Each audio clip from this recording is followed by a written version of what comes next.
Hey guys, so today we're back in the kitchen. We're just gonna be bouncing all over the place. So sometimes I like new scenery too. So we're here with my herbs in my herbal cabinet because today we're gonna talk about calendula.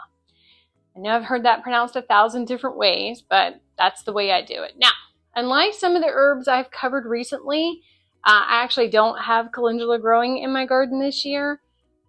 For me, by bulk, it's a lot easier considering I use it with the business to order it from a reputable source. But if you've ever wondered why a lot of people get excited over this little orange flower, we're going to learn a little bit more about that today. So, first of all, right, calendula is beautiful, right? Most people notice the bright yellow or orange blooms and think it's simply just a garden flower. But many people have been using calendula for centuries, right? Because it seems to have a little bit of everything going for it.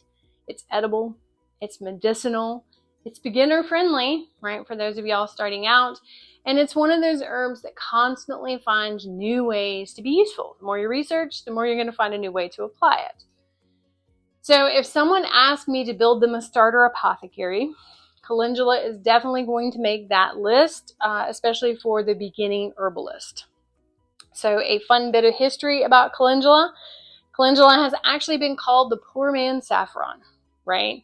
So for centuries, people added calendula petals to soups, broth, rice dishes, cheeses, and stews to add color and some flavor. One of its old nicknames was actually pot marigold because people regularly toss it into cooking pots. And you can still do that today and infuse it in your broths. Now, imagine that, right? So not only you're growing pretty flowers to put on your table, you're also seasoning your dishes and treating your herbal issues at the same time. Calendula has also been associated with sunshine and joy, right? It's a happy flower, right? And it tends to bloom for a very long season, right? So if you do grow it, you're going to get a lot of bulk out of it.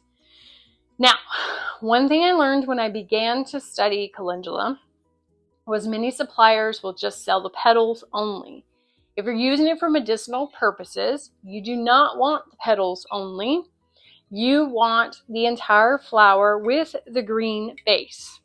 The green base underneath the petals contains the resin.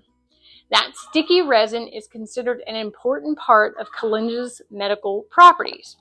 So when I purchase calendula, or if you order from somebody who makes it, make sure you ask them if they use the entire head, right? So if you're so when you go out there and you shop, make sure it doesn't say petals only, right? So we're going to be looking for a bright color, right? A fresh aroma, which this one hasn't, a slightly sticky feel to it, which it does. And that stickiness comes from the resin I just talked about and is often a sign of quality, right? So calendula is one of those herbs, but where sticky is actually a compliment. So why do we keep returning and reaching for calendula time after time, right? Why does it stay a base in our kitchens? Because it supports so many different wellness areas in the body. And it's more milder than a lot of the other ones too, right? So we've got skin support. Calendula is famous for one thing. It's definitely skin support. Everybody's like, put it on your cracked lips, right? Historically, calendula has been used in preparations intended for, minor cuts, scrapes, dry skin, garden hands, where you get the break around your nails and stuff like that, burns, rashes. And then most people eventually, when they start making these products, they start to throw it into their lotions and salves and everything else, and not just the infused oils, right? In herbal language, calendula is also known as a vulnerary herb. That's just a fancy way of saying it supports the skin's natural healing process, right? Calendula is also good for digestive support. It's one that surprises a lot of people when you talk about the benefits of it. Calendula can be used internally and externally and has been used for like GERD, irritable bowel, like those types of things. It helps kind of calm the irritation. Again, none of these herbs are cure-alls. We're helping, right? Some herbalists even infuse it into the bone broth. So if you're trying to get a good mineral base to you, right, put it into your bone broth too. So again, here we go, lymphatic support, right? Calendula is known as a lymphatic herb. You might hear the word lymphagogue when you talk about it, and that's a fancy herbal term that simply means an herb traditionally used to support the healthy lymphatic system. And as we know, the lymphatic system is very important to keep moving all the sludge out of our body. So we also have, we've got immune support. Calendula has been traditionally used to support the body's natural defenses, right? It'll up your defenses in cold and flu season or when you start to come down with something.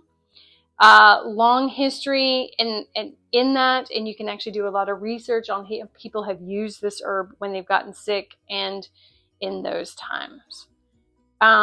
This is actually one of my favorite traditional uses of the plant. Calendula has also been known, right, to lift the spirits. So if you're dealing with sadness and grief, the tea can help, but also just the flowers in your room can actually boost your mood and your spirit because they're so bright and happy and just smiley, right? It's like having little suns in your house. So let's talk herbal actions of the plant.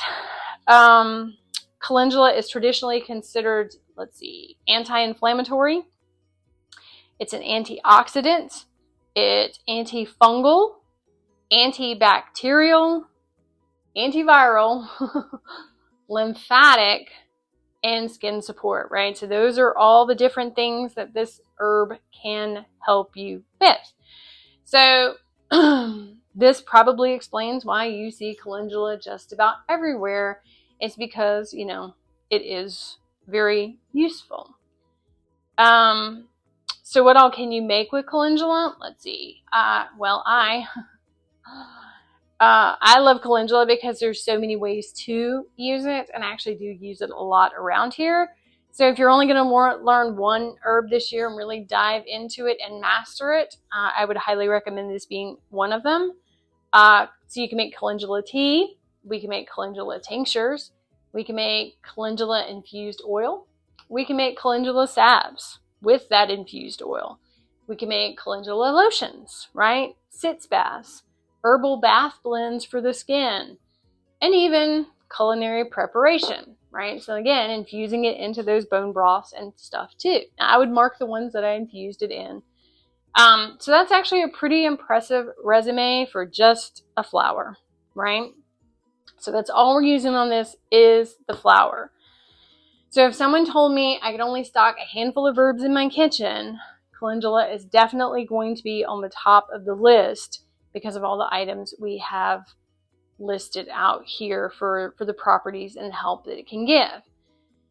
It's one of those herbs that I personally am constantly reaching for myself when I'm in need of it, right? Don't take it every day, but when I'm in need of it. So again, let's talk safety because we have to, right? Calendula is generally considered, right, a very gentle and safe herb.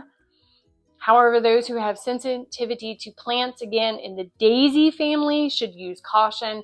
And always, if you're pregnant, nursing, taking medications, have certain health conditions, make sure you always talk with your health professionals before using any preparations with it. So in closing for today, guys, so even though I don't really have any calendula growing out in my garden this season or on my garden container porch, you're always going to find it in my herbal cabinet, whether it's sitting in a jar over here waiting to become a salve, tincture, etc., or it's over there in my tea cabinet to use when I need it. It's always around. So do you guys grow calendula? Curious. And if you do, what's your favorite way to use it, right? Leave a comment below. And if there's another herb, I'm going to go through a whole bunch of them here.